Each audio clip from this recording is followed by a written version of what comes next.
सभागृहामध्ये अमितभाई शाह यांनी स्पष्ट केलं होतं। त्यानंतर त्यांनी काही अमेंडमेंट्स मागितले। 1 तासात ते अमेंडमेंट्स आणण्याचा त्या ठिकाणी मनसुबा देखील अमितभाईंनी तयार केला होता। पण या लोकांना महिलांना आरक्षण द्यायचंच नाही आहे। लोकसभेमध्ये महिला आरक्षण येऊ नये याकरता हा प्रयत्न आहे।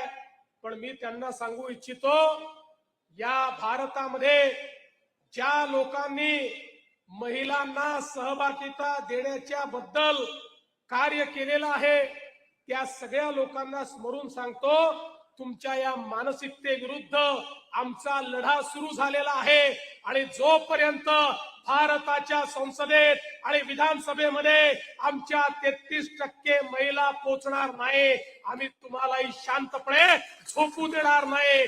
तुमच्या विरुद्ध आमचा संघर्ष सुरूच राहील। आणि मी विश्वासानं सांगतो, या सिरियल लायर्सला, या खोटारड्या लोकांना जे रोज खोटं बोलतायत, तुम्ही किती खोटं बोललं तरी झूठ की उम्र बड़ी नहीं होती और सच कभी समाप्त नहीं होता। त्यामुळे सत्य कधी संपणार नाही हे सांगू इच्छितो। आणि या ठिकाणी कृष्णराजला सांगतो, या यात्रेमध्ये आमच्या संपूर्ण नारी शक्तीला, आमच्या सर्व युवतींना देखील जागृत करून आपल्याला एक अशा प्रकारचा विचार उभा करायचा आहे की जो विचार यांच्या बुरसटलेल्या विचाराला त्या ठिकाणी संपेल आणि यांना मजबूर करेल आणि यांनाही नारी शक्ती विधेयकाला त्या ठिकाणी पाठिंबा द्यावा लागेल। अशा पद्धतीनं तुम्ही या ठिकाणी जागरण करावं, अशा प्रकारची विनंती तुम्हाला करतो।